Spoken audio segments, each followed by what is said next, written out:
علیکم ورحمۃ اللہ وبرکاتہ۔ بھائی اس کی آواز ہلکی کرو، اس کا والیوم ہلکا کرو۔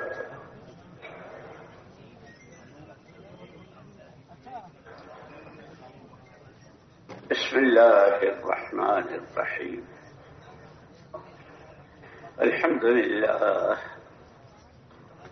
الحمد لله نحمده ونستعينه ونستغفره ونؤمن به ونتوكل عليه ونعوذ بالله من شرور أنفسنا ومن سيئات أعمالنا، من يهده الله فلا مضل له ومن يضلله فلا هادي له، ونشهد أن لا إله إلا الله وحده لا شريك له، ونشهد أن سيدنا ونبينا ومولانا محمدا عبده ورسوله،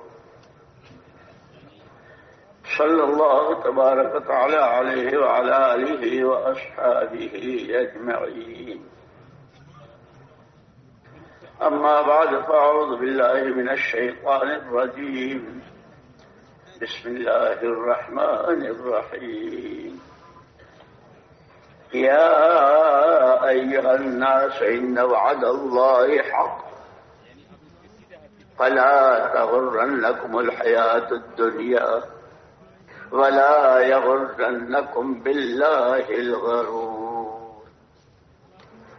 وقال الله سبحانه وتعالى: يا أيها الذين آمنوا اتقوا الله ولتنظر نفس ما قدمت لغد واتقوا الله إن الله خبير بما تعملون.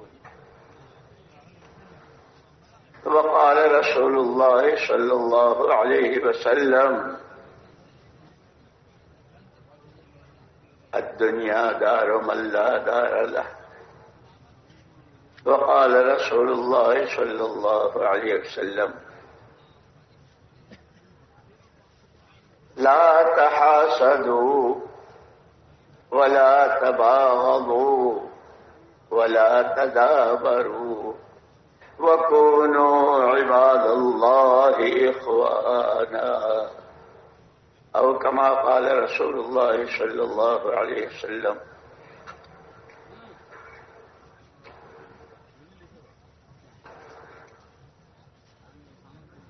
قابل احترام اور قابل صد احترام بھائیوں، ساتھیوں، بزرگوں، اللہ جل جلالہ عما نوالہ نے اس عالم کو عالم اسباب بنایا ہے. تمام مخلوقات وہ تنے تنہا بلا شرکت غیرے اللہ جل شانہ نے اپنی قدرت سے وجود دیا ہے. ہر مخلوق اپنے وجود میں آنے میں بھی اللہ کی محتاج، وجود میں آنے کے بعد اپنی بقا میں بھی اللہ کی محتاج، پھر جس میں جو تاثیر رکھی ہے اس تاثیر کے ظاہر کرنے میں بھی اللہ کی محتاج. تمام مخلوقات صرف اور صرف اللہ کے قبضہ قدرت میں ہے. ان تمام مخلوقات میں انسان کو اشرف المخلوقات بتایا، اور جو استعداد اور جو صلاحیت اللہ کے خزانوں سے لینے کی سورج میں، چاند میں، ستاروں میں، دریاؤں میں، سمندروں میں، پہاڑوں میں جو استعداد و صلاحیت ان مخلوقات میں ہے، اس انسان میں ان سے کہیں زیادہ استعداد ہے.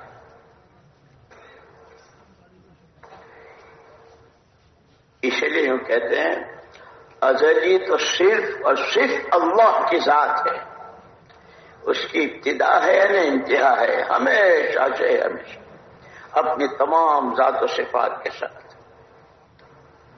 انسان ازلی تو نہیں ہے، ابدی ضرور ہے۔ وجود میں آنے کے بعد اس کے لیے فنا نہیں ہے، صرف جگہ بدلتی ہے۔ جیسے سورج کی کرنوں میں، کھاد کی گندگی میں، چاند کی روشنی میں، ستاروں کی روشنی میں، مختلف چیزوں میں یہ پھیلا ہوا تھا۔ اللہ جل جلالہ عم نوالہ نے تمام کو حرکت دے کر اس کو نطفے کی شکل دی، جس میں وہ ساری مخلوقات استعمال ہوئی، چاند بھی، سورج بھی، ستارے بھی، اور ساری۔ پھر اس نطفے کو اللہ جل جلالہ عم نوالہ نے اپنی قدرت سے رحم مادر میں قرار دیا۔ واہ رے اللہ میاں، پانی کی بوند، اور وہ بھی گندی، من ماء مہین۔ اللہ اپنا تعارف کرا رہے ہیں۔ ساری دنیا کے جتنے انجینئر اور جتنے بڑے بڑے ماہر اپنے اپنے لائنوں کے، سب مل کر کوئی پانی پر نقشہ بنا سکتا ہے؟ کاغذ پر بنائیں گے، دیوار پر بنائیں گے، پتھر پر بنائیں گے، لیکن پانی پر بلڈنگ بنا دیں گے؟ پانی پر ٹاور بنائیں گے؟ پانی پر ناک، کان، آنکھ بنائیں گے؟ جل جلالہ عم نوالہ عظم شأنہ ولا الہ غیرہ ولا الہ غیرہ۔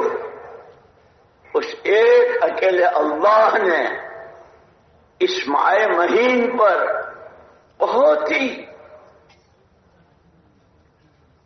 مائع مہین، ناقابل ذکر پانی کی بوند پر اپنی قدرت کا مظاہرہ، سر سے پیر تک کے یہ سارے اعضاء، دنیا میں جتنے انسان آئے ہیں اور آئیں گے، سب کی ابتدا وہیں سے، اور ایک اکیلے اللہ کی قدرت سے سر سے پیر تک کے تمام اعضاء، جوارح ہیں۔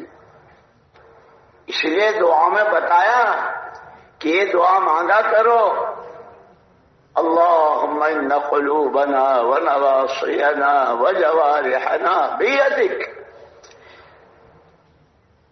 پروردگار، ہمارے جسم، ہماری روحیں، ہمارے ناک، کان، ہمارے اعضاء، جوارح، لم تملکنا منہا شیئا، ان میں سے کسی چیز کا آپ نے ہم کو اس کا مالک نہیں بنایا، وہ سب آپ کے قبل قدرت میں ہے۔ کن انت ولینا واہدنا الی سواء السبیل، آپ ہی ہمارے کارساز ہو جائیے اور ہمیں صحیح راستے کی ہماری رہبری کی۔ یہ ہاتھ، یہ پیر، یہ زبان، یہ کان، یہ آنکھیں، یہ ناک، یہ دماغ، یہ غلط استعمال نہ ہو۔ ہماری زبانوں کے بول، ہمارے آنکھوں سے دیکھنا، ہمارے، اس لیے اللہ پاک نے قرآن کریم کو کیا کہا؟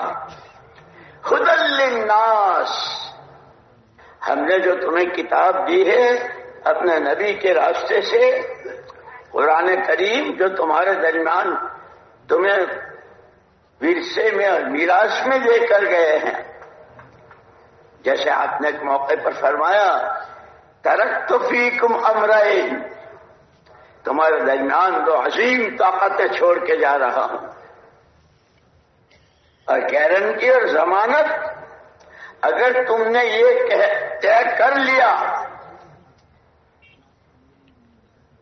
کہ مجھے زندگی کی جتنی راتیں، جتنے دن، جتنے ہفتے، جتنی گھڑیاں، جتنے گھنٹے، جتنے سال، وہ سارے قرآن کی رہبری میں مجھے جینا ہے اور گزارنا ہے، اگر یہ طے کر لیا تو پھر اللہ کے نبی صلی اللہ علیہ وسلم فرماتے ہیں یہ یوں اس کے ساتھ اس کی محنت بھی دے کے جا رہا ہوں، قرآن دے کے جا رہا ہوں۔ وہ قرآن آنکھوں کا آنکھوں میں، کانوں کا کانوں میں، کمائیوں کا کمائیوں میں، خرچ کا خرچ میں، اندھیرے کا اندھیرے میں، اجالے کا اجالے میں، خوشی کا خوشی میں، قرآن نے سارے پہلو دیے، تمام پہلوؤں میں پوری رہبری۔ اس کو کہا ہدی للناس، وہ انجینئر ہو، وہ ڈاکٹر صاحب ہو، مولانا صاحب ہو، وہ کسی حیثیت کے مالک ہوں، کروڑ پتی ہوں، بھوکے پیاسے ہوں، مرد ہوں، عورتیں ہوں، جو آدم کا بیٹا، جو حوا کی بیٹی، شرق میں ہو یا غرب میں، شمال میں یا جنوب میں، عرب میں ہو یا عجم میں، سب کے لیے مکمل رہبری۔ تمہیں آنکھوں سے کیا دیکھنا ہے، کیا نہیں دیکھنا ہے، زبان سے کیا بولنا ہے، کیا نہیں بولنا ہے۔ اسی لیے اللہ پاک نے پہلے ہی دن سے نبیوں کا سلسلہ شروع کیا، جو انسانوں کے بہی خواہ، کیا اولاد، ماں باپ اپنے اولاد کے بہی خواہ ہوں گے؟ کیا عزیز و اقارب کسی کے خیر خواہ ہوں گے؟ جو نبی امت کے خیر خواہ ہوتے ہیں۔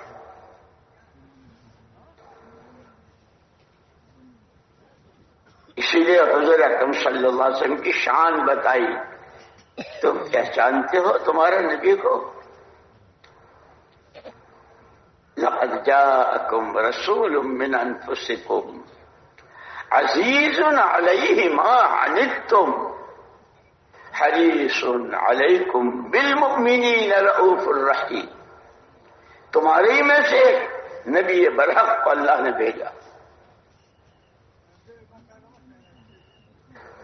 تمہاری ادنا تکلیف، تم مشرق میں ہو یا مغرب میں، اسی لیے جو ہم جتنے بیٹھے ہیں نا، ہمارے لیے، ہمارے دادوں پردادوں کے لیے، اور ان کے بھی دادوں پردادوں کے لیے، سب کے لیے جتنا حضور اکرم صلی اللہ علیہ وسلم روئے ہیں، ہم سوچ نہیں سکتے۔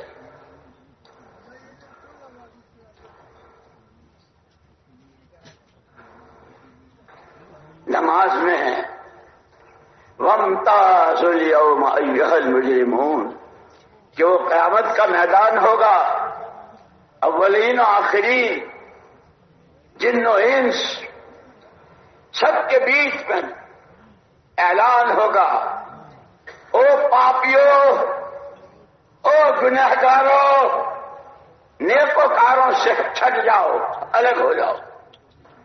اس وقت بھی حضور اکرم صلی اللہ علیہ وسلم اپنی امت کو یاد کر کے، اس وقت جہاں سارے ہوں گے اور میری امت بھی ہوگی، میرے سامنے میری امت کے پاپیوں اور گنہگاروں کو اسی آیت پر روتے روتے ساری رات، انلیوں پہ ورم، اور کیسی دعائیں امت کے لیے۔ تو اللہ نے پہلے دن سے کہ تمہارے نبی عزیز علیہ ما عنتم، تمہاری ادنا تکلیف تمہارے نبی کو بے چین و بے کل کر دیتی، کسی کروٹ چین نہیں۔ اس حشر کے میدان میں لوگ نفسی نفسی نفسی کہہ رہے ہوں گے، محمد الرسول اللہ صلی اللہ علیہ وسلم یا رب امتی امتی امتی۔ تو پل صراط سے گزرنا، نیچے جہنم، آگے جنت، کہیں یہ گر کے جہنم میں نہ گریں، پھر جہنم میں بھی چلے گئے تو ان کے لیے بھی نکلوانے کی کہ لبیں بھر بھر کے۔ میرے بزرگوں، انسان کو اللہ نے اشرف المخلوقات بنایا، اور اس کی رہبری کے لیے اللہ پاک نے ہر زمانے میں پہلے ہی دن سے آسمان سے کتابیں بھی اور اپنے پاس سے عملی طور پر نمونہ نبی کی شکل میں. اسی لیے کہتے ہیں کہ نبی کی دعوت تو ایمان کی، اور اس ایمان کے ساتھ نبی والا علم، وہ تورات، انجیل، زبور، صحف ابراہیم، موسیٰ، اور سب سے اخیر میں قرآن کریم. ایمان اور علم دونوں کے کہ بغیر علم کے تھے کہ بے علم توا خدا را شناخت، بغیر علم کے اللہ کو پہچان نہیں سکتے. اللہ کی معرفت کے لیے اسی لیے سب سے پہلا کلمہ جو تمام نبیوں کا، اس کلمے کو کلمہ معرفت کہا. اللہ جل جلالہ عم نوالہ کو پہچاننے کے لیے یہ کلمہ ہے.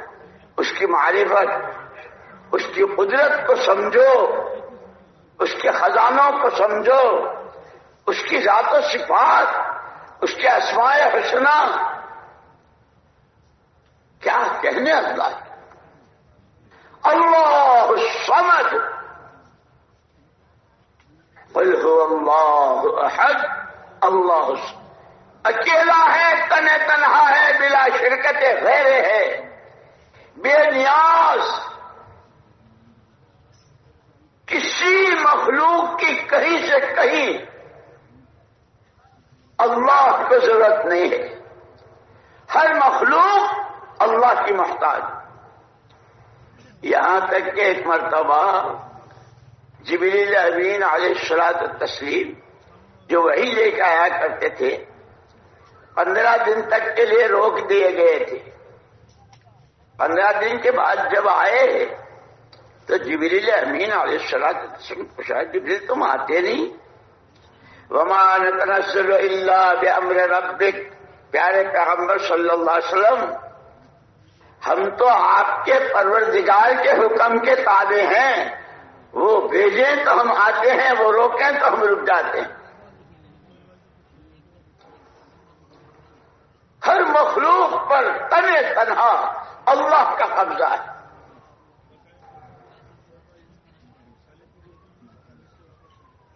کہ اس کو ذمہ داریاں دی ہے.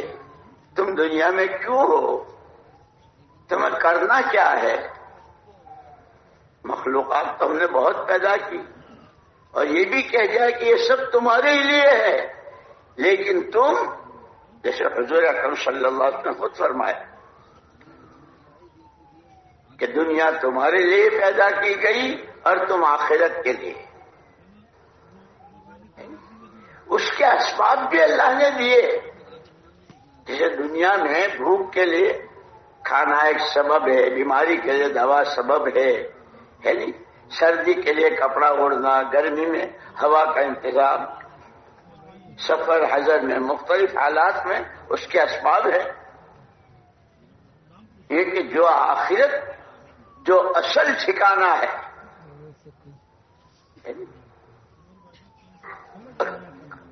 کوئی اس سے بچ نہیں سکتا. اسی لیے یوں کہا ہر انسان کی 2 زندگیاں ہیں، ایک موت سے پہلے کی اور ایک موت کے بعد کی. موت سے پہلے کی زندگی بہت مختصر، بہت مختصر، 60 سال، 70 سال، 100 سال، کم و بیش. پہلی امتوں کی بہت بڑی بڑی عمریں ہوتی تھی. اس امت کے لیے حضور نے کیا فرمایا؟ اعمار امتی ما بین 60 و 70. میری امت کی یہاں درمیانی عمر 60 اور 70 کے بیچ کی. یہ شروع ہوتی ہے پیدائش سے اور ختم ہوتی ہے موت پر. وہ بادشاہ کے گھر پیدا ہوا ہو، وزیر کے گھر پیدا ہوا ہو، لکھ پتی کروڑ پتی کے یہاں پیدا ہوا ہو، جھگی میں پیدا ہوا ہو، جو بھی، مرد یا عورت، ہر ایک کی 2 زندگیاں. پہلی زندگی شروع ہوتی ہے پیدائش سے، موت پر ختم ہوتی ہے. دوسری زندگی شروع ہوتی ہے موت سے.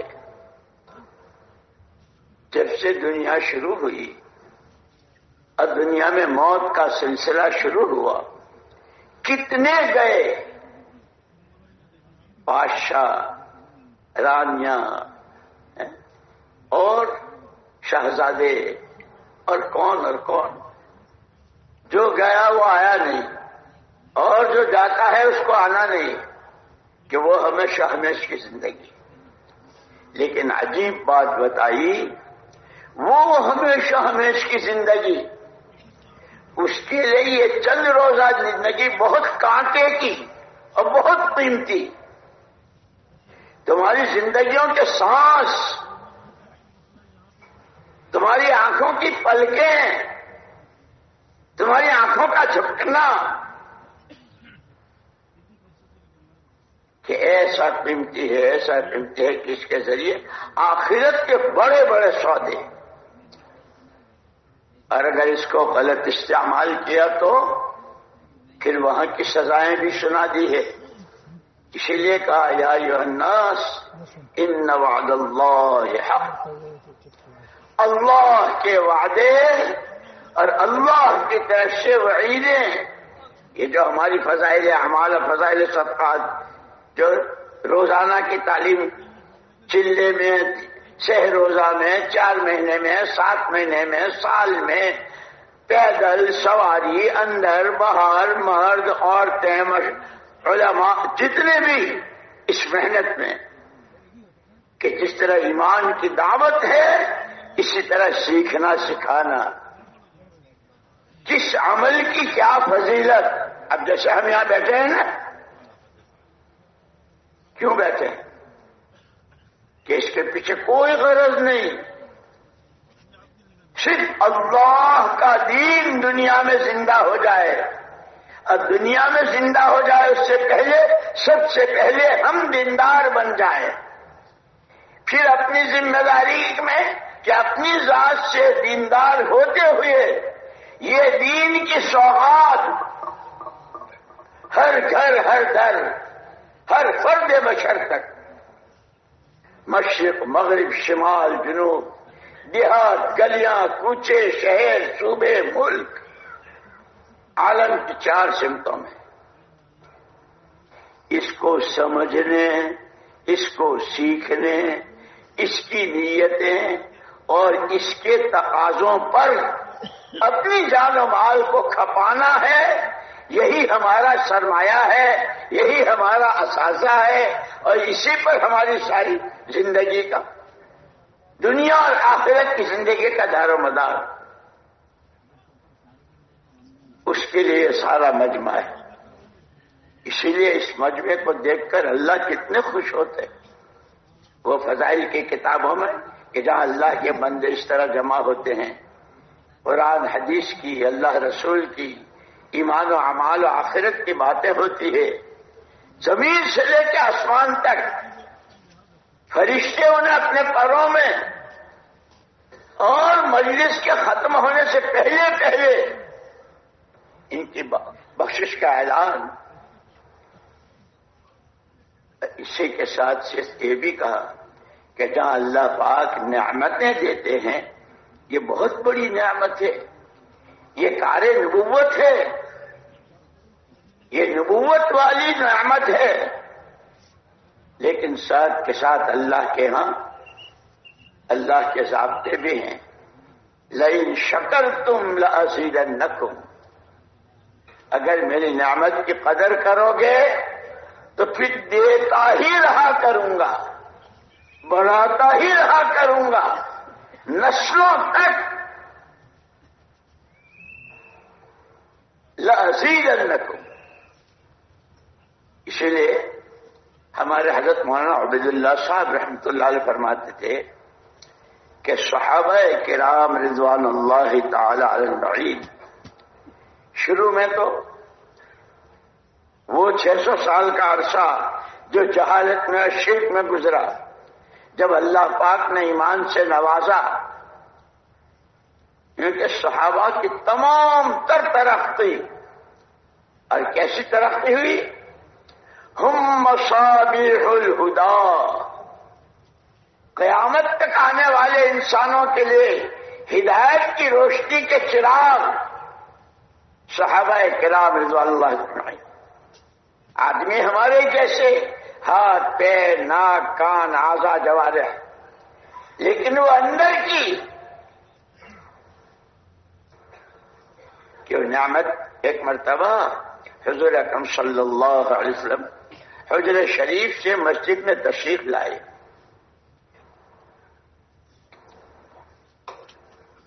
کچھ صحابہ بیٹھے ہوئے تھے، آپ نے پوچھا کیا کر رہے ہو؟ صحابہ کرام رضوان اللہ تعالی اجمعین نے جواب دیا، نحمد اللہ ونشکرہ علی نعمت الاسلام،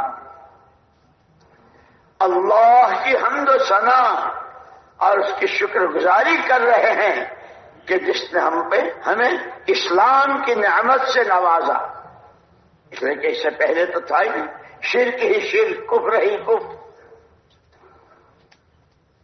اس پر حضور اکرم صلی اللہ علیہ وسلم نے ایک بول اور بڑھایا، نحمد اللہ ونشکرہ علی سابغ نعمت الاسلام، یوں کہا کرو اللہ کی حمد و ثنا، اس کی شکر گزاری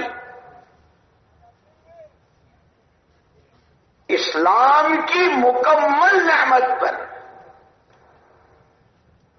کہ زندگی کا کوئی گوشہ شریعت نے، دین نے، اسلام نے تشنا اور پیاسا نہیں چھوڑا۔ یہاں تک علماء نے لکھا ہے کہ جب میاں بیوی کی ملاقات ہوتی ہے اور اس رات میں اگر اللہ کے حکم سے نطفہ قرار پاتا ہے تو اس وقت سے لے کے قیامت میں جو ہر ایک کی اللہ کے سامنے پیشی ہونی ہے، یہ تو اس کا بہت بڑا کرم، اور کیا کہنے حضور پاک صلی اللہ علیہ وسلم کیسے رحمت للعالمین۔ تمہاری سکرات میں آسانی کیسے ہوگی، سکرات میں سختی کیسے ہوگی، قبر جنت کی کیارے کیسے بنے گی، جہنم کا گھڑا، پل صراط سے گزرنا آسان اور کلالیب میں اور آنکھوں میں پھنس کر جہنم میں، نام اعمال سیدھے ہاتھ میں الٹے ہاتھ میں، محمد الرسول اللہ صلی اللہ علیہ وسلم کے نورانی ہاتھوں جام کوثر کہ جس کے بعد کبھی پیاس نہیں، اور یا پھر ایسی پیاس کہ کھولتا ہوا گرم پانی آنکھیں کٹ کر باہر آ جائیں گی اور پیاس نہیں بجھے گی۔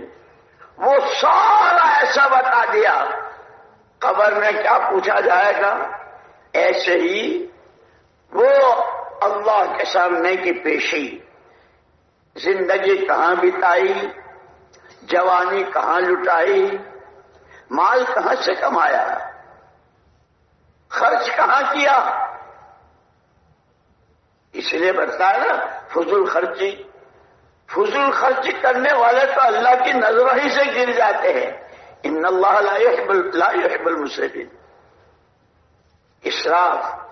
اسراف وقت میں بھی، اسراف پیسے میں بھی، اسراف صلاحیتوں کے اور عقل و خرد کے استعمال میں بھی، اسراف کھانے میں، اسراف پینے میں، اسراف سونے میں، ہر چیز کی حدود بتلائی ہے۔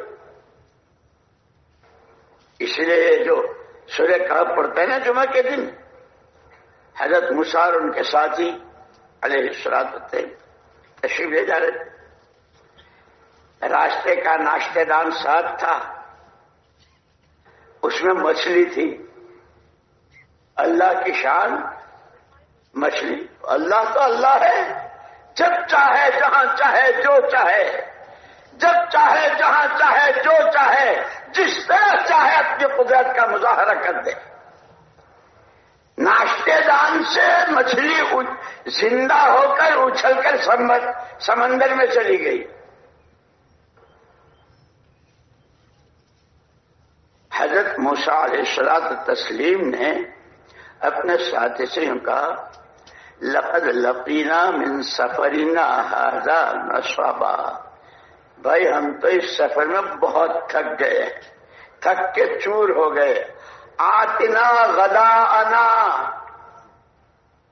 وہ ہمارا کھانا، وہ ناشتہ دان، وہ لاؤ، تھک گئے ہیں.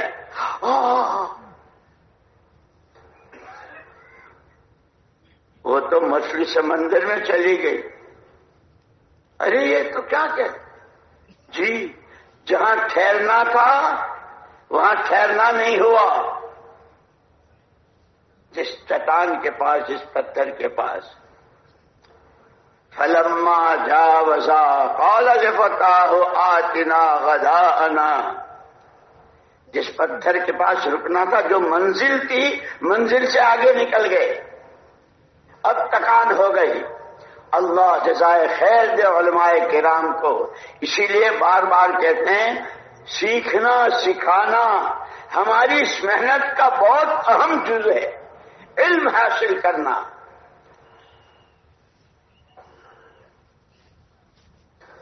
علماء نے یوں کہا یہ اتنی ساری تکان اور ایسی بھوک کی شدت کس وجہ سے ہوئی کہ مقصد جو تھا، جو منزل تھی، اس سے آگے نکل گئے.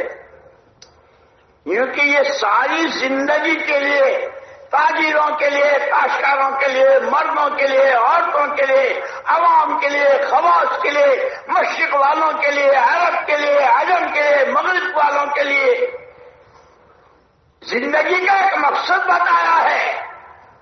جب اس مقصد کو بھول کر آگے نکل جائیں گے، خواہشات، منمانیاں، جی کی چاہتیں، کیونکہ پھر ایسے تھکیں گے، ایسے تھکیں گے جیسے اب دنیا کری ہم تو اب زندگی ہی سے تھک گئے. لوگ کہتے ہیں خود ہی پھانسی پہ لٹک رہے ہیں، خودکشی کر رہے ہیں. کہ کیا ہوا کہ یہ نتیجہ ہے مقصد سے آگے نکل جانے کا. فلما جاوزا قال لفتاه آتنا غداءنا لقد لقينا من سفرنا هذا نصبا قال أرأيت إذا كان الصخرة فإني نسيت الحوت وما أنسانيه إلا الشيطان. وہ تو اچھل کے سمندر میں چلی گئی اور میں بھول گیا اور مجھے شیطان نے بھلا دیا. اسی لیے یا ایھا الناس ان وعد اللہ حق، وعدے بھی اور وعیدے بھی حق ہیں.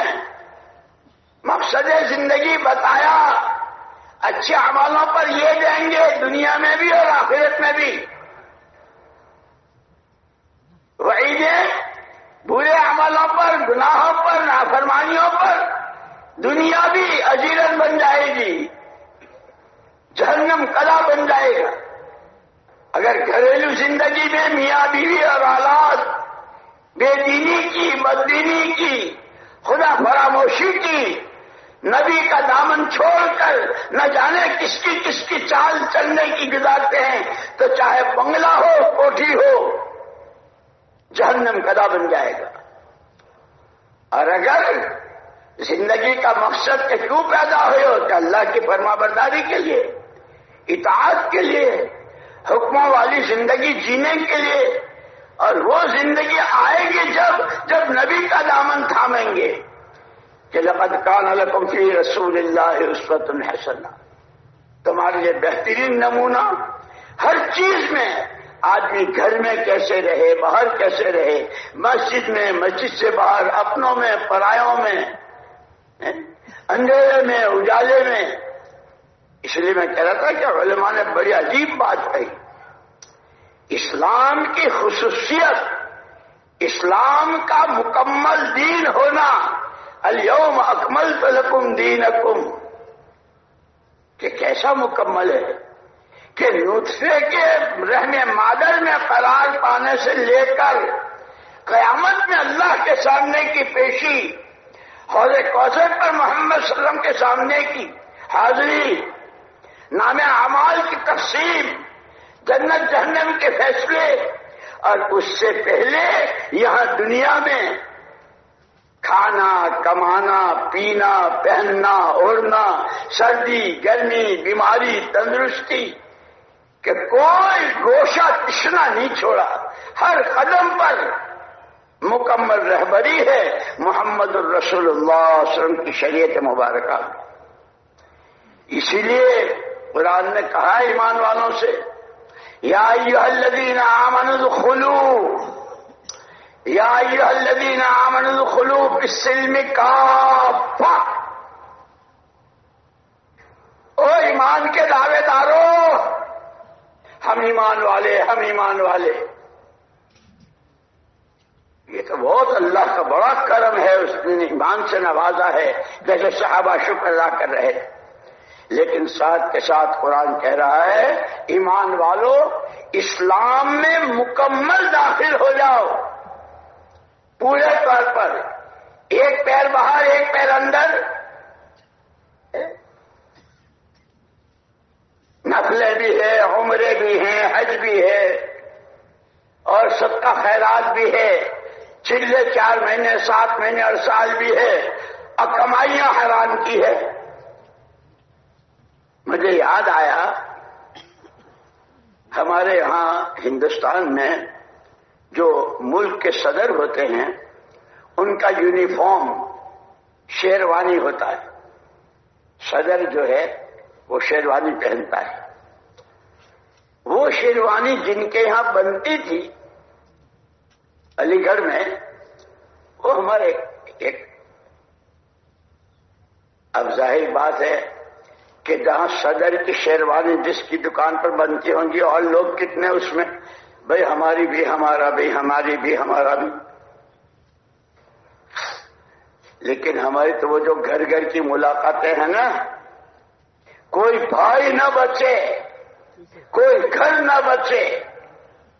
مجھے یاد آیا اب تو ہم تو اللہ کرے ہم کام کو سمجھیں، کام کی اہمیت، کام کی ضرورت، اس کی افادیت، اور اگر اس میں ادھوراپن ہے اور کام صحیح نہیں ہے تو اس کا نقصان اس کو سمجھتے ہوئے کرنا ہے. خالی آنے جانے کا نام تبلیغ نہیں ہے. کہتے ہیں ہر مسجد کے چاروں طرف جتنے گھر، ہر گھر میں جتنے افراد.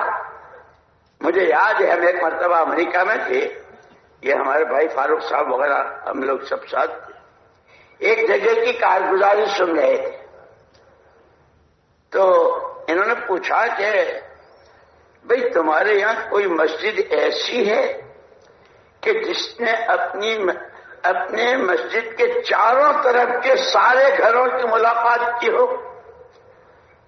تو ایک مسجد کے ساتھی کھڑے ہوئے کہ 3 سمتیں تو ہو گئی ہے، 4تھی چل رہی ہے. آگے دائیں بائیں سامنے ہو گئی ہے اور پیچھے کی سمت میں ملاقاتیں چل رہی ہیں.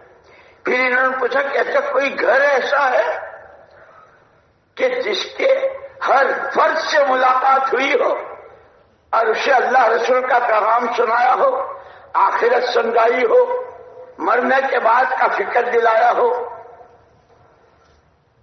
ایک مسجد والے کھڑے ہوئے، الحمدللہ الحمدللہ. اس کو کہتے ہیں تجارت، اس کو کہتے ہیں کاروبار. یا ایھا الذین آمنوا هل ادلکم علی تجارۃ تنجیکم من عذاب علیم تؤمنون باللہ ورسولہ وتجاہدون فی سبیل اللہ باموالکم وانفسکم. جانے کھپاؤ مال لگاؤ، جانے کھپاؤ مال لگاؤ. اللہ کا کلمہ بلند ہو جائے، اس کی توحید کا پیغام، نبی کی رسالت کا پیغام کہ کوئی فرد بچنے نہ پائے. وہ مسجد والوں نے کہا کہ الحمدللہ، اس لیے کہ وہاں لوگوں کی نوکریاں، لوگوں کا کام الگ الگ اوقات میں ہوتے ہیں. ایک بھائی کی صبح کو ہے تو دوسرے کی شام کو، رات کو ہے. مختلف جابیں ہیں، مختلف ڈیوٹیاں ہیں، مختلف اوقات ہیں. کیونکہ ہم نے سب کے اوقات کی بڑے بھائی کب ان سے ملاقات ہو سکے گی؟ چھوٹے بھائی سے کب ملاقات ہو سکے گی؟ ابا سے کس وقت ملاقات ہوگی؟ یہ سارا ٹائم ٹیبل اور سارا معلوم کر کے جو ملاقاتیں کی تو الحمدللہ الحمدللہ ہماری مسجد کے چاروں طرف کا کوئی گھر نہیں بچا. اور یہ کیا تھا؟ یہ تھی مدینہ منورہ کی نقل. مولانا یوسف صاحب رحمۃ اللہ علیہ بہت اس سے فرمایا کرتے تھے جس طرح بیت اللہ تمام مسجدوں کی ماں ہے، محمد الرسول اللہ صلی اللہ علیہ وسلم کی مسجد تمام مسجدوں کے لیے نمونہ ہے. آپ کا شہر تمام شہروں کے لیے، مدینے کی ہر گلی، مدینے کا بازار، مدینے والوں کا رہن سہن، مدینے والوں کے کاروبار، مدینے والوں کی شادیاں، کہ جیسے حضور سب کے لیے نمونہ ہیں، آپ کی مسجد اور آپ کی مسجد والے اعمال تمام مسجدوں کے لیے. یہاں تک مولانا یوسف صاحب رحمۃ اللہ علیہ عجیب بات فرماتے تھے. دیہات میں ہو پھوس کی مسجد ہے، نہ اس کی شاندار چھت ہے، نہ اس کے پنکھے اور اے سی ہے، اور نہ اس کا فرش اور اس میں قالین ہے، بہت سیدھی سادی. جیسے ایک مرتبہ ایک ملک والوں نے، جزائر والوں نے ہمارے حضرات سے بڑوں سے مشورہ کیا تھا ہم مسجد بنانا چاہتے ہیں. تو ساتھیوں نے ان کو مشورہ دیا تھا کہ بھائی تم حضور پاک صلی اللہ علیہ وسلم کی مسجد کے نمونے پر، کہ تمہارے یہاں تو جنگلوں میں لکڑیاں بھی بہت ہے، لکڑیوں کی سادہ سیدھی لمبائی چوڑائی کے اعتبار سے ماشاءاللہ انہوں نے ایسی مسجد بنائی. لوگ نقالی بہت کرتے ہیں، خدا کرے ہم صحیح نقالی پر آ جائیں. مولانا یوسف صاحب رحمۃ اللہ علیہ عجیب فرماتے تھے چاہے گاؤں میں ہو دیہات میں ہو اور مسجد بالکل پھوس کی، لیکن اگر محمد الرسول اللہ صلی اللہ علیہ وسلم والی مسجد مبارکہ کے اعمال ہیں تو اس مسجد والوں کے ساتھ اللہ کی وہ غیبی مددیں، وہ رحمتیں، وہ تائیدیں، وہ برکتیں جو مسجد نبی والوں کے ساتھ ہوتی تھی. اور مثال دی مولانا یوسف صاحب رحمۃ اللہ نے مثال دی کہ جیسے یہ تمہارا ریڈیو ہے، اس میں الگ الگ اسٹیشن ہوتے ہیں نا، فلاں جگہ کی سننی ہے، فلاں جگہ کی خبریں سننی ہے، فلاں جگہ کے تو اس کا اسٹیشن کا نمبر ہوتا ہے. وہ سوئی جب برابر اس کے اوپر لگ جاتی ہے تو اندھیرے میں ہیں، چھت پر ہیں، کھیت میں ہیں، کہیں ہیں، لیکن نمبر صحیح لگا ہے. یہ وہاں بیٹھے بیٹھے یوں فرمایا کہ جس طرح تم اپنے ریڈیو پر دنیا بھر کی خبریں جب اس کی صحیح اگر اس کے نمبر پر سوئی صحیح نہیں لگی تو سننا چاہتے ہو کچھ اور پروگرام آ رہا ہے کچھ. اس کی بڑی عجیب عجیب مثالیں ہیں. ایک آدمی نے اپنی بیوی سے یوں کہا کہ دیکھو آج جو ہے کھانا پکانے کی ترتیب وہ ریڈیو پر آئے گی تو اس کو لکھ لینا تاکہ پلاؤ کیسے، زردہ کیسے ہے، فلانی بریانی کیسے، وہ سب آئے گا پروگرام میں. جب وہ واپس آیا تو لکھا کہاں کہ کیا لکھا کہ کیسے بنائیں گے کہ پہلے مطبخ میں الٹے لیٹ جاؤ اور 4 مرتبہ ڈنڈ اور تیرا ستیہ نال جائے، میں ڈنڈ پہ لوں اور بریانی بنے. ہوا یہ تھا کہ وہ کھانے کا جو پروگرام آ رہا تھا اس کے ساتھ ورزشوں کا پروگرام کا اسٹیشن مل گیا تھا.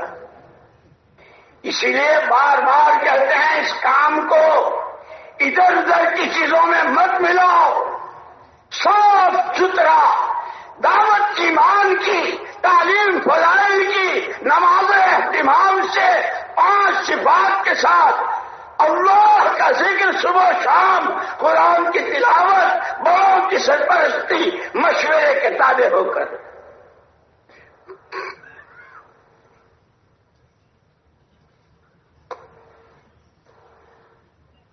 تمہارے شیخ صاحب رحمۃ اللہ علیہ فرماتے تھے کہ اگر وہ ساری چیزیں جیسے حضور کی ذات تمام ذاتوں کے لیے نمونہ، ایسے آپ کی مسجد تمام مسجدوں کے لیے نمونہ، آپ کا شہر مبارک تمام شہروں اور بستیوں اور آبادیوں کے لیے نمونہ۔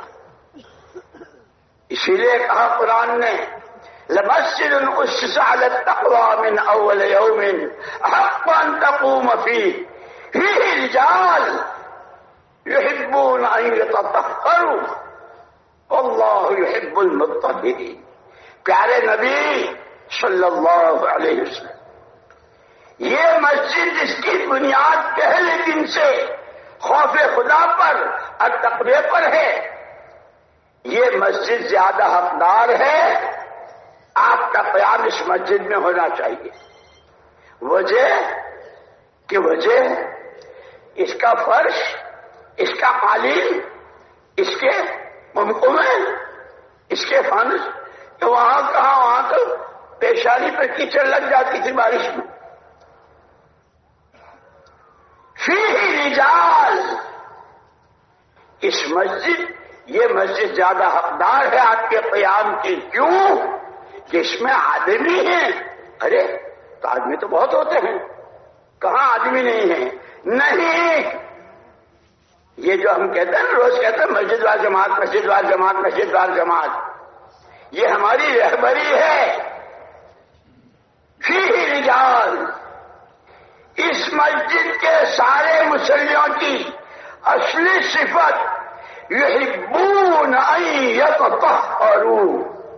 ہمارے علماء اس کو سمجھ سکتے ہیں، تطہر کہا ہے، تطہر نہیں کہا ہے۔ ان یتطہروا، دل بھی پاک، نظر بھی پاک، ہاتھ پیر پاک، ظاہر پاک، باطن پاک، جذبات پاک، خیالات پاک، نظریں پاک، مسجد میں ہیں تو پاک، اور مدینے کی گلی میں ہیں، اندھیرے میں ہیں، مارکیٹ بازار میں ہیں کہ پاک، کہ جس طرح حضور پاک صلی اللہ علیہ وسلم کی ذات بابرکت تمام ذاتوں کے لیے نمونہ۔ مولانا یوسف صاحب رحمۃ اللہ علیہ فرمایا کرتے تھے کہ حضور کی مسجد تمام عالم کی مسجدوں کے لیے نمونہ۔ وہ سارے اعمال، وہ دعوت، وہ ایمان کی مجلسیں، وہ تعلیم کے حلقے، وہ اللہ کے نام کی رٹ لگانا، وہ موٹے آنسو رونا، وہ لمبے سجدے کرنا، وہ آہیں بھرنا، یہ مسجد نبی کا سامان ہے کہ ہماری مسجد وار جماعتوں کے ذریعے یہ سارے اعمال مسجدوں میں زندہ ہو رہے ہیں۔ اسی لیے پھر ان مسجد والوں کا تعارف قرآن نے کیسے کرایا کہ یہ تو عجیب ہیں، سب سے زیادہ محبوب ان کے یہاں ایمان ہے۔ ہر ایک کے دل کی آواز اللہم حبب الینا الایمان وزینہ فی قلوبنا،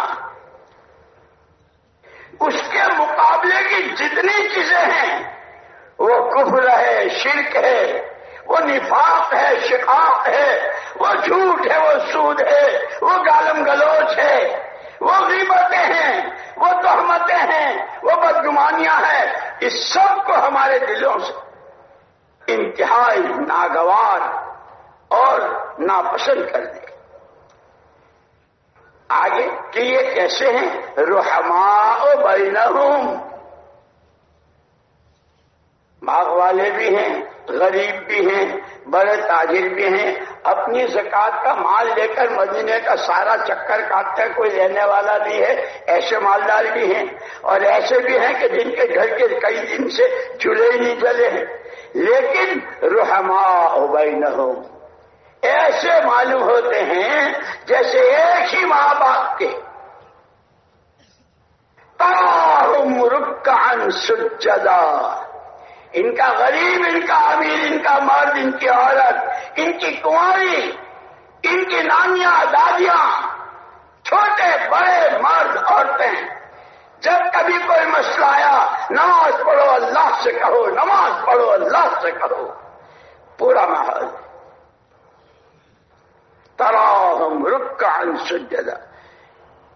یہ اتنے تھکتے ہو، کبھی بدر، کبھی احد، کبھی خندق، کبھی تبوک، کبھی پیٹ پر پتھر، کبھی ننگے پیر اور چچڑے باندھے ہوئے غزوہ، پورے غزوے کا نام ہی ذات رقاع، چچڑوں والا غزوہ۔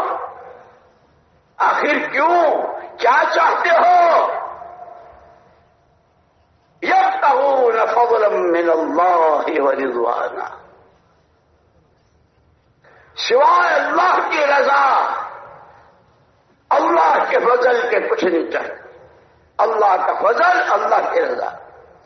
اسی لیے وہ جو ہماری دعائیں ہیں نا، یہ حزب العظم، اس میں دعا بتلائی ہے، اللہم اذا اقررت اعین اہل الدنیا من دنیاہم فاقرر عینی من عبادتک۔ اے اللہ، جنہوں نے دنیا چاہی ان کو تو نے دنیا دے کر ان کی آنکھیں ٹھنڈی کی، میری آنکھیں ٹھنڈی کر دے اپنی عبادت سے، اپنی طاعت سے، اپنی فرما برداری سے، کہ کوئی بول، کوئی نظر، کوئی قدم، کوئی حرکت تیری نافرمانی کے ساتھ نہ ہو۔ دعائیں بھی سکھائی ہے، اس لیے مولانا یوسف صاحب رحمۃ اللہ علیہ اس کو بہت فرماتے تھے کہ خالی آنے جانے کا نام نہیں ہے تبلیغ، اس کو سمجھنا ہے، سیکھنا۔ اور کیوں وہ کیوں کہتے تھے یہ؟ ان کا اپنا اندرون یہ تھا۔ ایک مرتبہ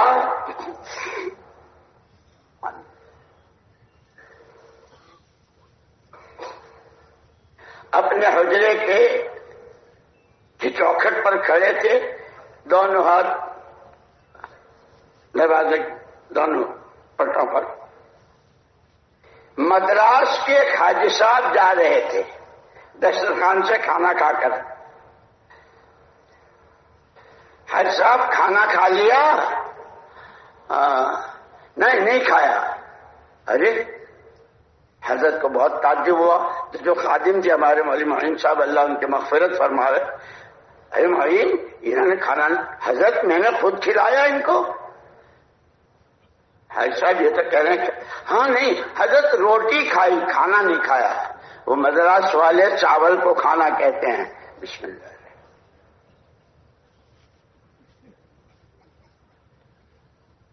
خیر، پھر مولانا یوسف صاحب رحمۃ اللہ علیہ نے ان سے پوچھا، حبیبی کام سمجھ میں آیا؟ کچھ بات سمجھ میں آئی؟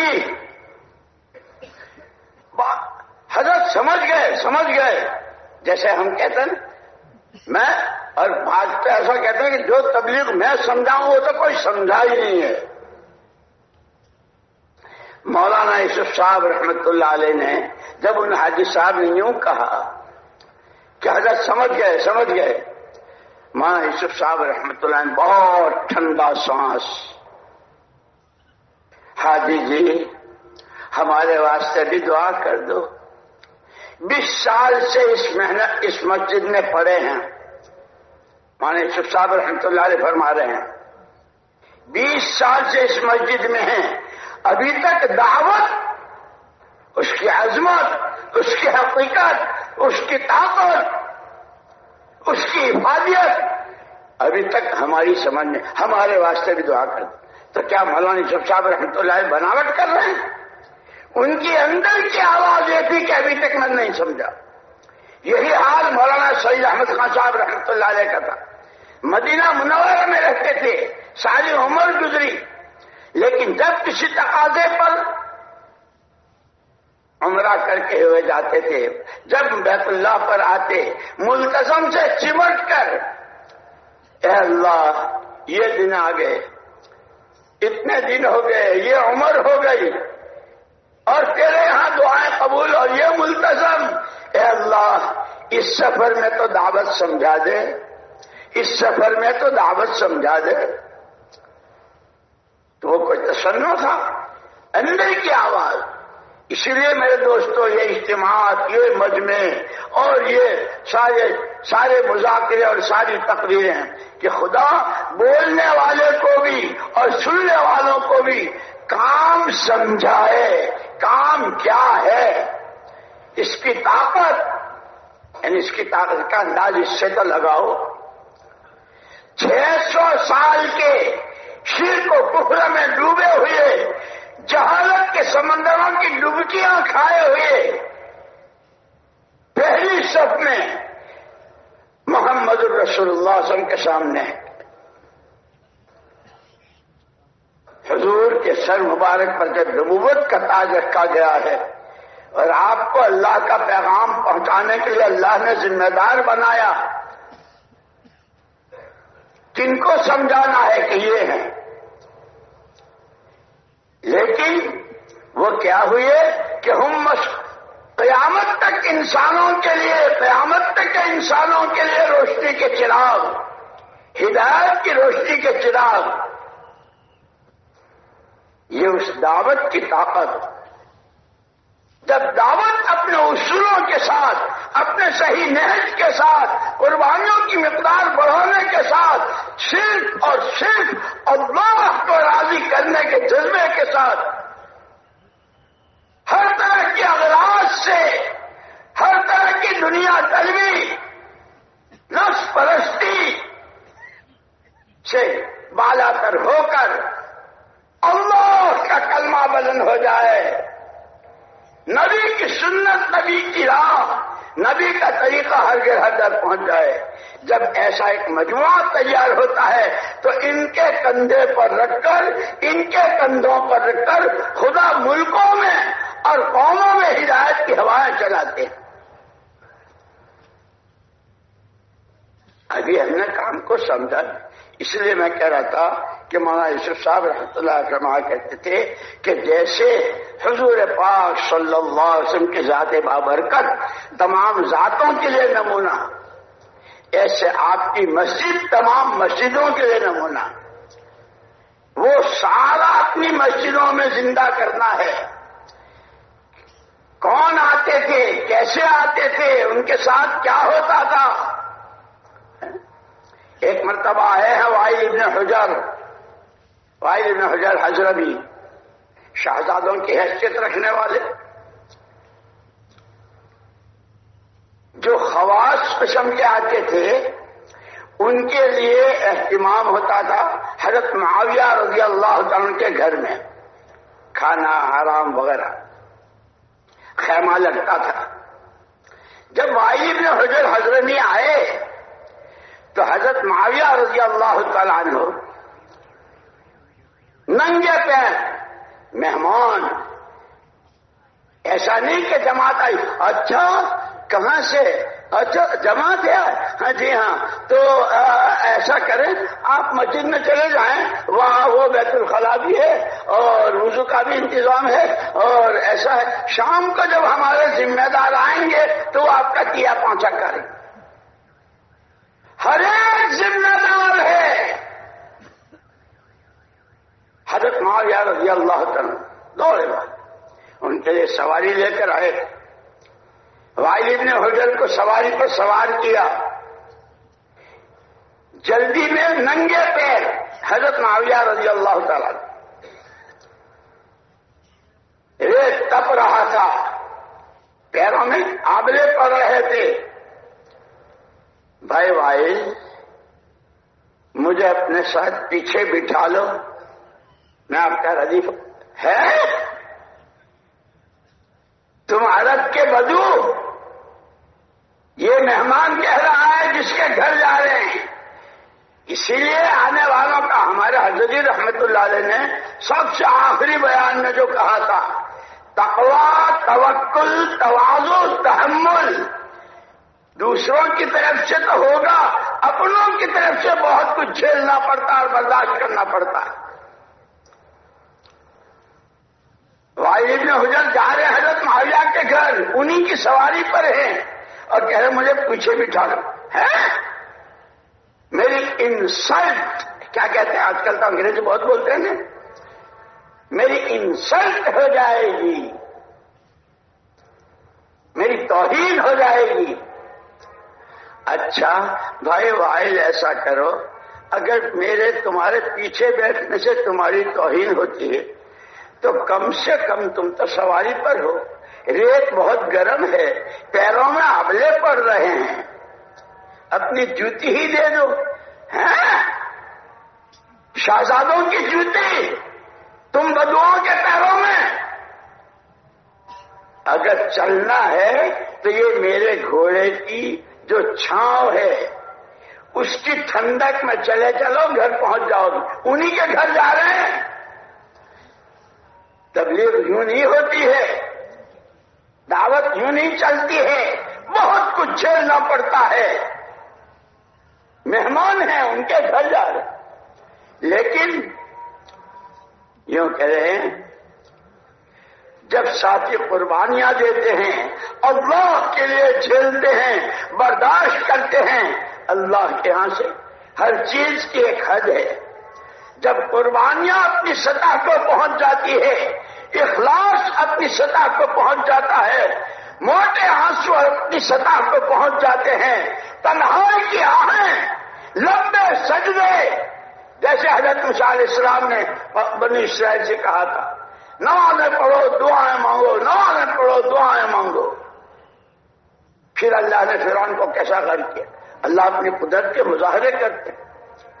وہ دن آئے ہیں کہ حضرت معاویہ رضی اللہ تعالیٰ عنہ شام کے گورنر ہیں، وائل ابن حجر حضرمی، وہ آئے، دیکھا تو چپکے سے مجمع میں پیچھے بیٹھ گئے، کہیں میں دیکھ نہ لیا۔ حضرت معاویہ رضی اللہ تعالیٰ نے آواز دی، بھائی وائل آگے آ جاؤ، اور آگے آ جاؤ، اور آگے آ جاؤ، آگے آ جاؤ، آگے آ جاؤ، بلاتے بلاتے اپنے تخت پر بٹھایا جس پر حضرت معاویہ رضی، کان میں یوں کہا، بھائی وائل وہ آپ کے گھوڑے کی پشت، وہ آپ کے گھوڑے کی چھاؤں اور یہ تخت کیا کہ حضرت وائل نے کہا شرمندہ نہ فرمائیں، ہمیں شرمندہ نہ فرمائیں، ہم جہالت میں تھے، ہم نے جو کچھ کیا وہ جہالت۔ جب اس لیے دعوت اخلاق سے چلے گی، دعوت قربانیوں سے چلے گی، دعوت تواضع سے چلے گی، دعوت اللہ کے سامنے کی، اللہ کی رضا، آخرت سامنے، کہ پھر ان سے دعوت چلتی۔ یہ وہی وائل ہیں جو کہہ رہے ہیں کہ میرے گھوڑے کی چھاؤں میں چلو، ان کو تخت پر بٹھایا، انتقام نہیں لیا کہ آج یہ آیا آج تو اس کی ایسے کیسے کر دوں گا، یہ نہیں کہا، اور بلایا اتنا کہ اپنے ساتھ تخت پر بٹھا لیا۔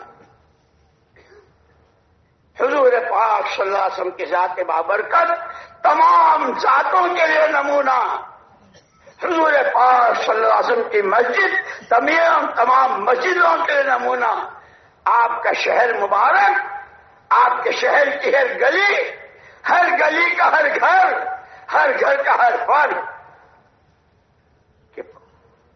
پڑھو سیرت مدینہ منورہ کی اور تاریخ پڑھو مدینے کی،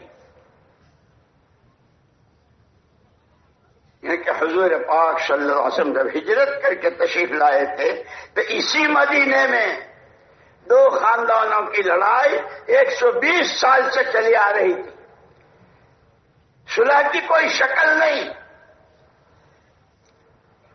اور اس لیے وہاں یوسف صاحب رحمۃ اللہ علیہ فرما کرتے تھے کپڑوں سے، پیسوں سے، کرسیوں اور عہدوں سے اور سونا چاندی کے ٹھکروں سے اس سے دل نہیں جڑا کرتے، دلوں کے جوڑنے کا سامان اس عالم کو اللہ نے جو اسباب بنایا ہے وہ سراپا نور، سراپا رحمت محمد صلی اللہ علیہ وسلم والے اعمال کو بنایا ہے۔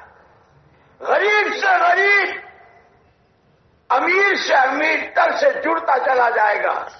امیر کے دل میں اس کی محبت آئے گی جب یہ دونوں تعلیم کے حلقے میں بیٹھ کر یہ تحیات سیکھ رہا ہوگا، وہ سورہ فاتحہ سکھا رہا ہوگا، یہ قرآن.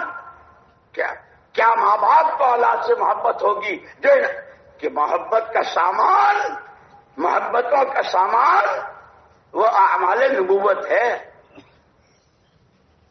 اسی لیے حضور اکرم صلی اللہ علیہ وسلم نے ہجرت کے بعد مدینہ منورہ میں جو ماحول بنایا، ہر محلہ، ہر محلے کی ہر گلی، ہر گلی کا ہر گھر، ہر گھر کا ہر فرد، سب کا ایک مشترکہ نعرہ تھا. جیسے یہ الیکشن وغیرہ ہوتے ہیں تو نعرے لگتے ہیں نا پارٹیوں کے، وہاں کا سب کا ایک نعرہ، جو کچھ ہیں، ہم بچوں کے باپ، ہم باپوں کے بیٹے، بیویوں کے شوہر، باغات کے مالک، ہم لکھپتی، ہم منڈی کے مالک، ہم فلانے یہ سب کچھ بعد میں ہیں. سب سے پہلے بندے اللہ کے ہیں اور اسی سانس رحمت للعالمین کے امتی. بندگی زندگی کا شعار ہے، بندگی ہی کے لیے زندگی ہے. اور یہ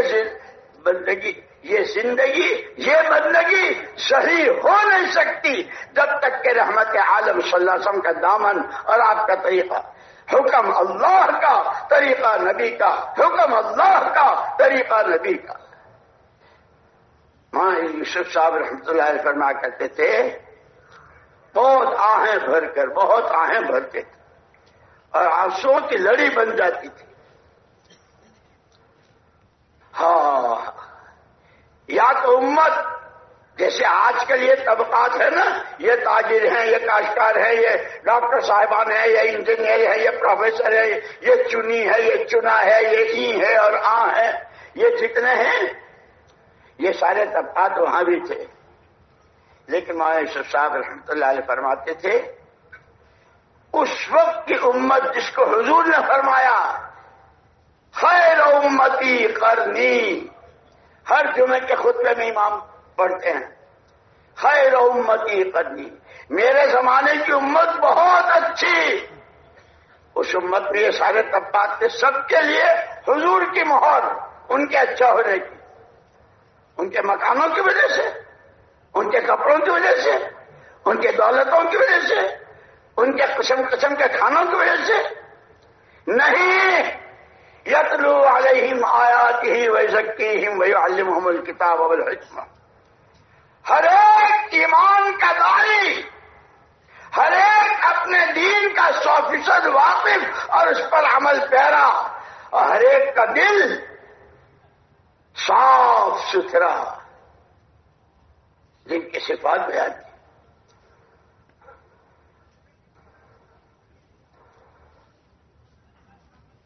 کہ پورا ماحول.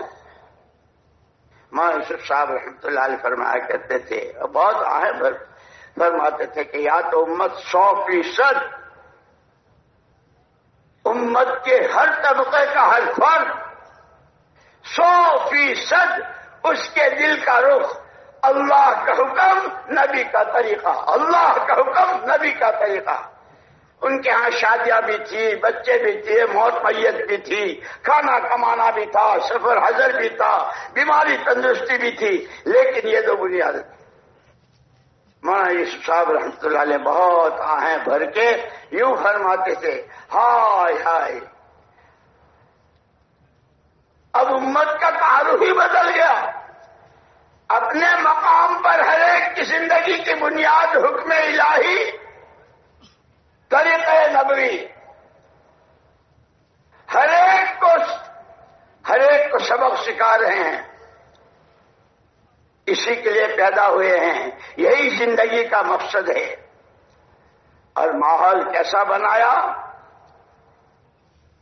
ایک یہودی آیا مدینہ منورہ میں، بازار میں لوگوں سے معاملات، سامان لیا بیچا دیا، آتا جاتا تھا. اس نے کہا، کسرا کے آدمیوں کو بھی دیکھا جس کا تنو سونے کا تاج اس کی فوجیں، اس کے قالین اور کیا کیا اس کے آدمیوں کو بھی دیکھا، قیصر کے آدمیوں کو بھی دیکھا، لیکن واہ رے واہ محمد صلی اللہ علیہ وسلم کے آدمیوں جیسا کہیں نہیں دیکھا. ایک ماں کی اولاد کی طرح ہر ایک دوسرے کو فائدہ پہنچانے، دوسرے کے لیے فرش راہ بنا ہوا ہے، آنکھیں بچھا رہا ہے، ہر ایک دوسرے کو اپنے سے بہتر سمجھ رہا ہے. محنت میں چوٹی کو ہے، ایمان سب سے اونچا، ایمان کے لیے قربانیاں سب سے اونچی، سب سے زیادہ. اور نافق حنظلہ تو منافق ہو گیا. مسجد میں ہوتا ہوں، تعلیم میں ہوتا ہوں، وہاں کیفیت کچھ اور ہوتی ہے، یہاں بیوی بچوں میں آتا ہوں تو کیفیت بدل جائے. اپنے کو اپنے بارے میں نفاق کا خطرہ کھا رہے ہیں. میرے دوستو، اسی لیے یہ حیات الصحابہ، یہ فضائل اعمال، یہ فضائل صدقات یوں صرف پڑھ لینے، سن لینے اور کانوں سے گزار لینے کے لیے نہیں ہے. اس کی ہر روایت، فضائل اعمال اور فضائل صدقات، حیات الصحابہ کا ہر واقعہ اس کام سے تعلق رکھنے والوں کے لیے تھرمامیٹر ہے. اس محنت کے لیے میرے پاس، میری آخرت کے لیے، ساتھیوں کے لیے، ماحول کے لیے، مسجد کے لیے، گھر کے لیے، کہ صحابہ کی روشنی، صحابہ کی زندگی وہ ایسا نمونہ تھا. اسی لیے خالی یہ 4 مہینے 7 مہینے اندر باہر ملکوں میں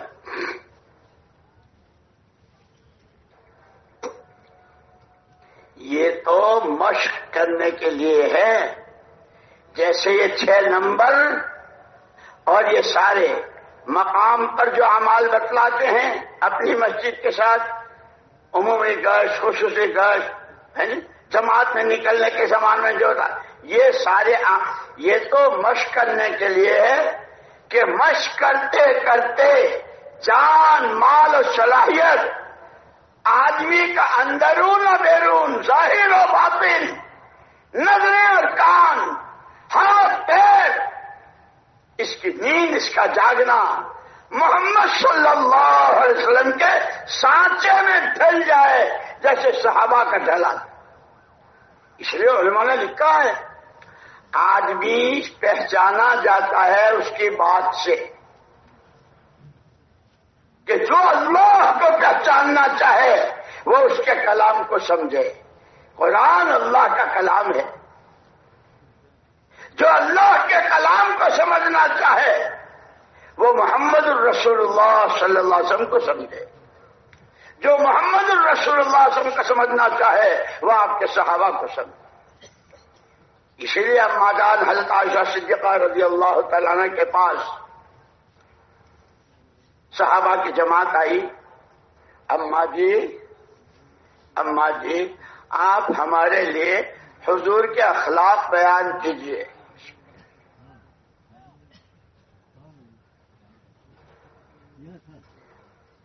حضرت عائشہ صدیقہ رضی اللہ تعالیٰ عنہ نے پوچھا الا تتلون القرآن، تم لوگ قرآن نہیں پڑھتے ہو؟ اما قرآن تو پڑھتے ہیں.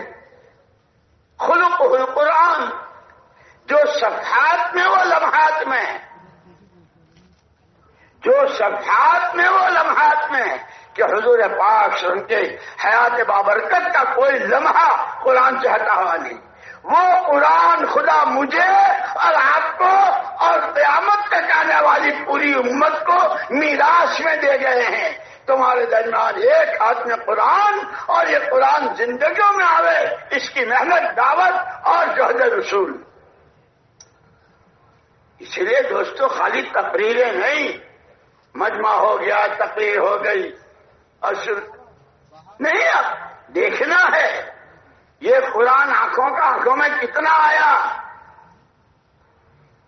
جس آنکھ سے مکھی کے سر کے برابر کا آنسو خوف خدا سے نکلتا ہے، دہکتی ہوئی جہنموں کو ٹھنڈا کر دیتا ہے۔ اللہ نے جو نسبت دی ہے، جو کام دیا ہے، جتنی بڑی نعمت سے نوازا ہے، اس کی قیمت کو سمجھیں، اس کی حفاظت۔ دنیا روتی ہے، دنیا رو رہی ہے، ہائی پیسہ، ہائی پیسہ، ہائی پیسہ، ہائی دنیا۔ ہمیں اللہ، اے اللہ تیرا دین جس پہ تمام بشریت کی دنیا آخرت کی کامیابی کے راز، کہ حضرت سلمان فارسی کو اس تیسرے پادری نے جو بتایا تھا کہ اب ان کے آنے کا زمانہ آ گیا ہے۔ تمام نبیوں نے پیشین گوئی کی تھی، حضور پاک صلی اللہ علیہ وسلم کی بعثت کی تلاش تھی، لوگوں کو انتظار تھا۔ تیسرے پادری کے پاس سے، بھائی دو پہلے مر گئے، موت تو سب کے ساتھ ہے، ہم تمہارے بعد کہاں جائیں؟ تو اس نے کہا تھا ان کے پاس وہ آنے والے ہیں۔ جیسے مجھے خوب یاد ہے بچپن سے سال ہا سال سنا ہے ہم نے، جب کوئی آدمی اپنی کسی پریشانی کو لے کر کسی ذمہ دار سے، کسی پرانے سے، کسی اچھے کام کرنے والے سے اپنی پریشانی کو روتا تھا، بے جھجک بے اختیار وہ کہہ دیتا تھا بستر باندھ چلے میں چلا جا، اللہ تیری مدد کرے گی۔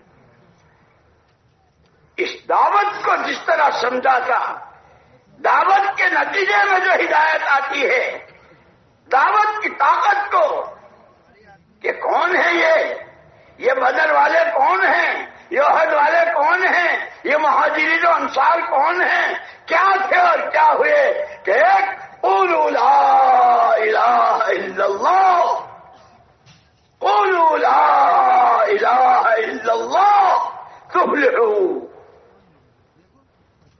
یہ ساری، یہ صدیقیت اسی میں چھپی ہوئی تھی، یہ فاروقیت اسی میں چھپی ہوئی تھی، یہ حیا و شرم کا نمونہ عثمان وہ اسی میں چھپا ہوا تھا، وہ علی مرتضی، وہ عشرہ مبشرہ صدحہ نہیں، قیامت تک آنے والے انسانوں کی جنتیں اور جنتوں کے وہ اونچے اونچے درجے سب اس کلمے میں چھپا ہوا ہے، جو ہمارا پہلا نمبر ہے۔ اس نمبر کو اپنے حقیقت کے ساتھ دلوں میں اتارنے اور اس کی روشنی میں زندگی بنانے کے لیے یہ باقی کے 5 عمل ہیں، یہ نماز، یہ علم و ذکر، یہ اکرام مسلم، یہ اللہ کے لیے کرنا، اور اس کو لے کر گلی گلی، کوچا کوچا، شہر شہر، اقلیم و اقلیم، ملک و ملک، اپنی ذات سے اس کو کرتے ہوئے اس کی آواز، اس کا پیغام دنیا کی 4 سمتوں میں پہنچانا اس امت کے ہر فرد کی ذمہ داری۔ لیکن میں نے تقریر کر دی، آپ نے سن لی، تو یہ سب میرے اندر آ گیا، آپ نے سن لیا، آپ کے اندر آ گیا کہ اس کی تو محنت ہے، لکھ پتی، کروڑ پتی، ارب پتی، کھرب پتی، پدم پتی، سنگ، پتہ نہیں کتنے پتی ہوتے ہیں، تو اس کی تقریر، اس کی تصویر پھیرنے سے سنگ پتی ہو جائے گا، لکھ پتی ہو جائے گا۔ پاپڑ بیلتے ہیں، کھانا تک گھر پر نصیب نہیں ہوتا، سینڈوچ پر گزارا کرتے ہیں، تھکتے ہیں کہ جوتا اتارنے کی ہمت نہیں۔ جب اس دعوت کے کام کو اپنا کام بنائیں گے، اپنی ذمہ داری کو سمجھیں گے، اللہ کو راضی کرنا ہے زندگی کا مقصد ہے۔ محمد صلی اللہ علیہ وسلم نے جتنا اللہ کو راضی کیا کسی اور نے نہیں کیا، ان کی چال چلنی ہے، ان کے سے آنسو، ان کا سا جذبہ، ان کی سی دعائیں، اور ہر ایک کے لیے بھلا چاہنا۔ یہاں تک کہ ایک آدمی گرفتار ہوا جس نے حضور اکرم صلی اللہ علیہ وسلم کے قتل کی اسکیم بنائی تھی، گرفتار ہوا، مسجد نبی میں لایا گیا، ایک کھمبے سے باندھا گیا. حضور اکرم صلی اللہ علیہ وسلم تشریف لے جا رہے تھے. کیا حال ہے؟ حضور اس سے پوچھ رہے ہیں.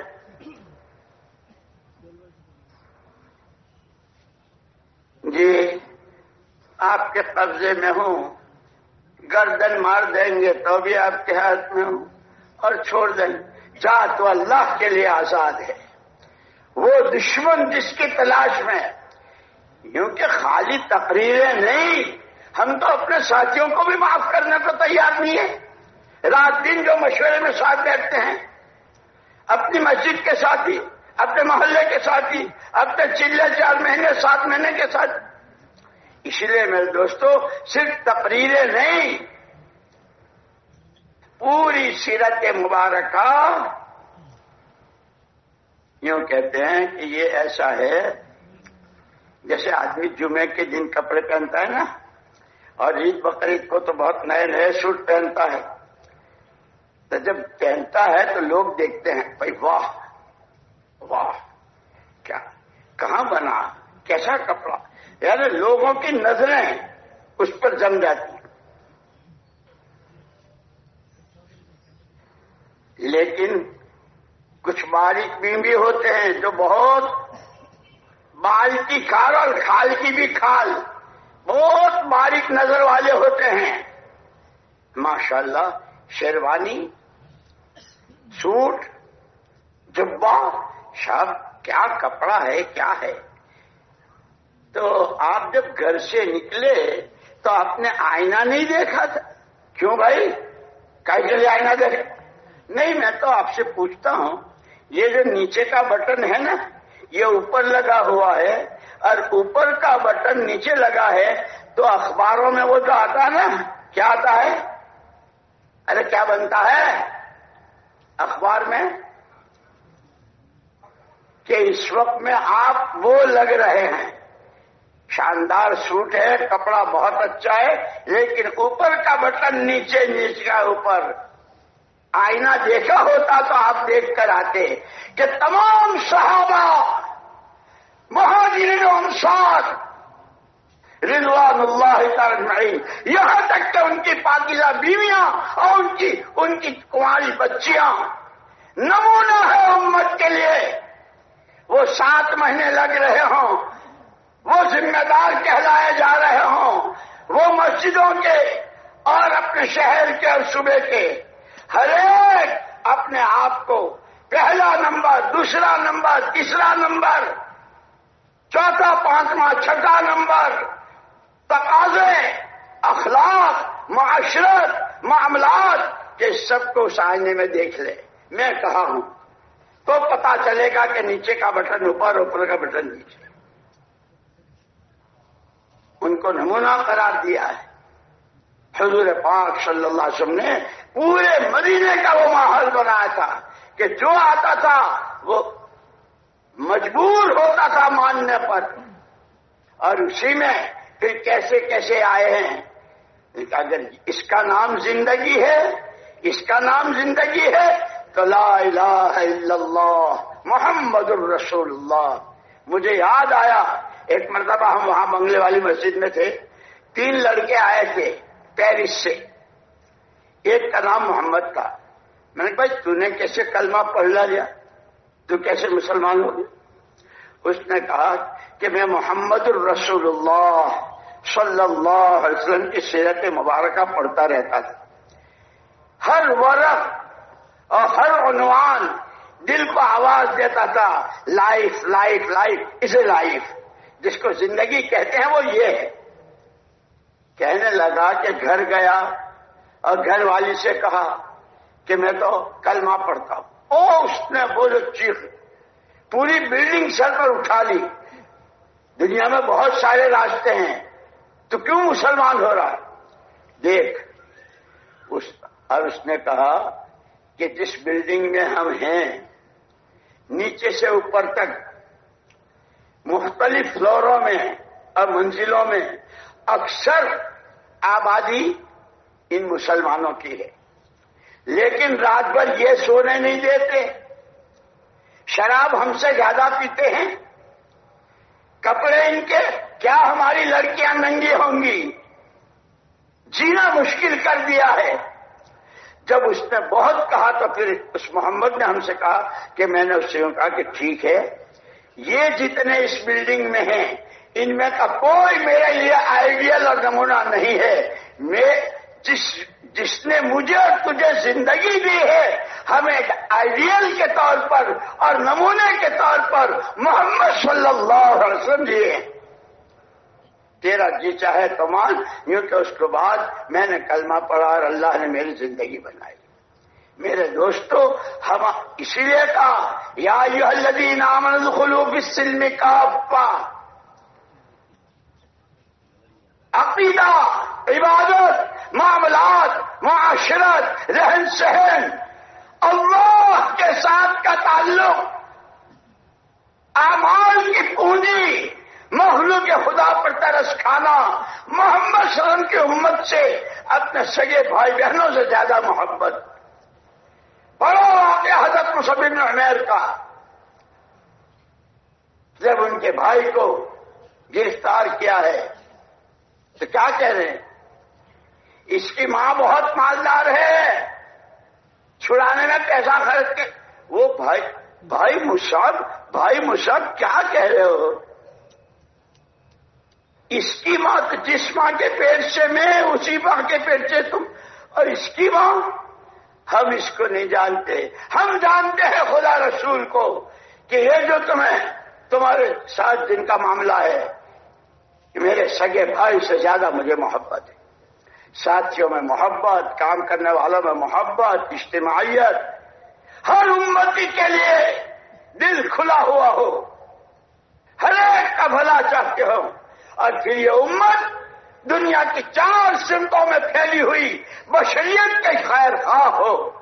خدا ہر ایک کو ہدایت دے دے، خدا ہر ایک کو صحیح سمجھ دے دے، خدا ہر ایک کی جان و مال اور صلاحیت کو برباد ہونے اور اس کے لیے وبال بننے سے بچا کر اسے جنت کا راہی بنا دے۔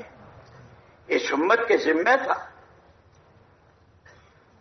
اسی لیے دوستو، اپنی زندگی کے مقصد کو بھی سمجھنا ہے، اس مقصد تک پہنچنے کا جو راستہ محمد صلی اللہ علیہ وسلم نے دیا ہے اس کو سیکھنا بھی ہے، سمجھنا بھی ہے، خود اس پر عمل کرنا ہے، اور پھر اس کی دعوت کو لے کر عالم کی 4 سمتوں میں تقاضوں کے اعتبار سے جان اپنی، مال اپنا، سوائے اللہ کے فضل و رضا کے پہنچنا چاہتے ہیں۔ جنت کی نعمتوں پر مولانا الیاس صاحب رحمۃ اللہ علیہ فرماتے تھے، ہماری اس پوری چلت پھرت سے مقصود اللہ کے ہر غیر کا تاثر دلوں سے نکل جائے، ایک اللہ کی عظمت، دنیا بھر کی چمک دمک کی چیزیں کہ چیزوں کا شوق اور رغبت نکل کر اعمال نبوت کا شوق پیدا ہو جائے، ایسے نماز پڑھوں، ایسی تسبیح پڑھوں، ایسا گشت کروں، ایسا اپنے اللہ کے لیے اس کو برداشت کروں کہ اعمال نبوت کا شوق پیدا ہو جائے۔ اور فرماتے تھے تیسری چیز کہ یہ چمک دمک، ان وعد اللہ حق فلا تغرنکم الحیات الدنیا، وہ جو اعمال صالحہ پر بڑے بڑے وعدے ہیں اس پر نظریں جمی ہوئی ہوں، اور یہ چمک دمک، یہ اچھل کود، یہ شیطانی دھوکے، کہ اس کے دھوکوں سے ہم بچ جائیں۔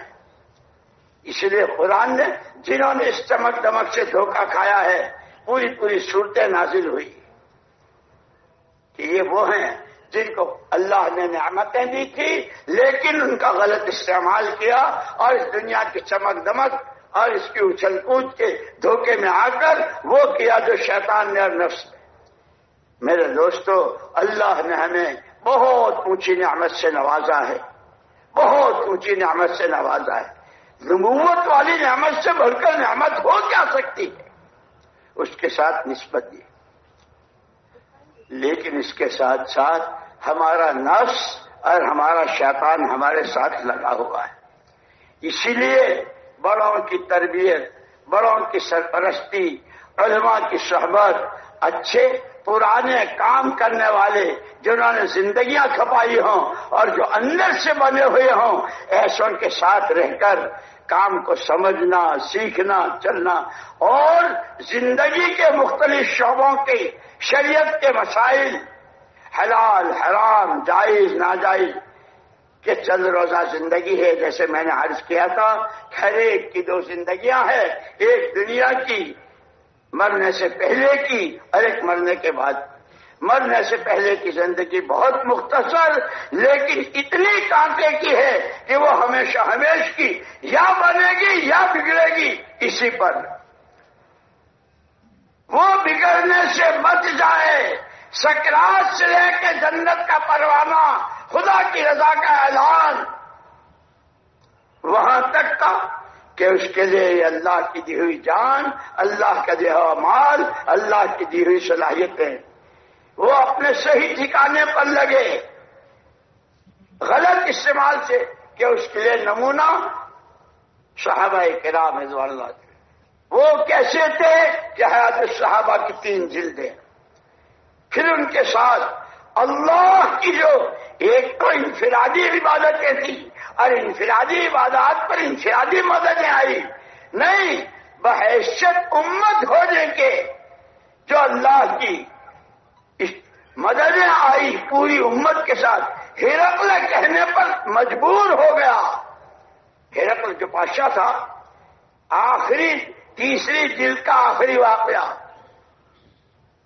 ان کے راستے میں سمندر آئیں گے، راستہ دینے پر مجبور ہو جائے گی۔ جو اپنی ماں کو رلانا چاہے گا، جو اپنے خاندانوں کا سفایا چاہے گا، وہ ان سے ٹکرائے گا، اگر جو ان کو سینے سے لگائے گا، ان کی بات کو سر چڑھائے گا، تو یہ بھی اور ان کے ساتھ چلنے والے دنیا بھی بنے گی، آخرت بھی بنے گی۔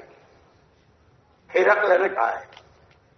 اسی لیے دوستو سیکھنا سکھانا بھی ہے، پڑھنا بھی ہے، اور وہی کہ اللہ نے ہم کو ایک نعمت دی ہے، اس کی قدر کرنی ہے۔ ہر نعمت کی قدر الگ طریقے سے ہوتی ہے۔ ہمارے مولانا عبداللہ صاحب رحمۃ اللہ علیہ فرماتے تھے، تمام صحابہ کی تمام ترقیات کا راز اس ایمان کی نعمت کی قدر، اور پھر ایمان کے جتنے تقاضے روز سنتے ہیں حضرت مولانا ابراہیم صاحب دامت برکاتہم سے، ایمان کا تقاضا ہی اطاعت ہے، کہ پھر یہ اطاعت کھانے میں، کمانے میں، پہننے میں، اوڑھنے میں، بولنے میں، سننے میں، سوچنے میں، دیکھنے میں، کہ وہ پورا ایمان کا مجسمہ۔ اللہ نے صدیوں کے بعد جیسے کسی ڈوبتے کو کہ ایک آدمی ڈوب رہا ہے، بچاؤ بچاؤ، موجیں اٹھ رہی ہے، پانی پی رہا ہے، اس کو اپنی موت نظر آ رہی ہے، ایسے میں کوئی بھلا آدمی اس کی طرف رسی لمبا دے، یہ رسی پکڑ لے، موت زندگی سے بدل جاتی۔ صدیوں کے بعد رب العالمین ارحم الراحمین اجود الاجودین احق من ذکر احق من عبد انصر من ابتغی اوسع من اعطى الفرد لا شریک له لا ند له کل شیء ہالک الا وجہ۔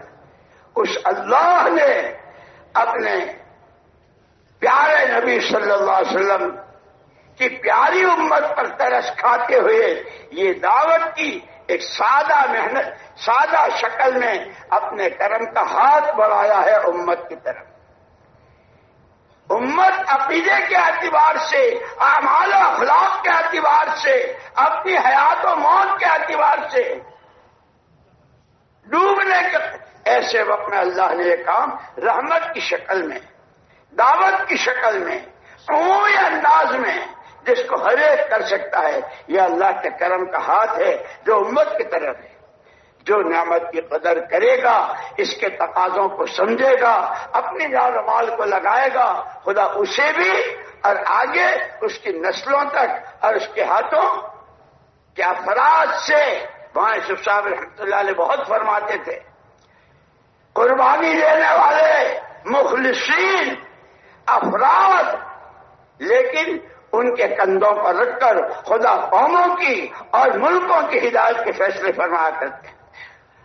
صحابہ کے افراد جہاں گئے ہیں، محمد بن قاسم ثقفی رحمت اللہ علیہ کیسے آئے، کیا ہوا، یہ سارا ہند و سندھ جتنا ہے،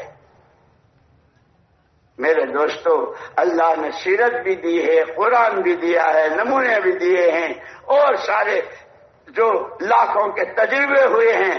خدا ہمیں تمہیں محروم نہ فرمائے، ہمارے اندر سچ کی طلب پیدا فرما کر۔ مولانا یوسف صاحب رحمۃ اللہ علیہ فرماتے تھے اس کام کو اپنا کام بناؤ، کہ کام کو کام بنانے کا کیا مطلب، سب کچھ چھوڑ چھاڑ دو۔ فرماتے تھے نہیں، رمضان مبارک میں کیا ہو کہ رمضان کی ترتیب پر آ جاؤ، اگر ساری رات سوئے اور شہری کا وقت ختم ہونے سے پہلے آنکھ نہ کھلی، پانی تک نہیں پی سکے کہ کوئی بات نہیں، بغیر پانی پیے روزہ رکھیں گے۔ افطار کے 5 منٹ پہلے کوئی دولتوں کا ڈھیر لگا جائے ان کا افطار کر کہ تیری جان تیرا مال تیرے منہ پر، میں اللہ کا حکم نہیں توڑ سکتا۔ کہ جو روزے کی ترتیب ہے سحر و افطار کی، اس ترتیب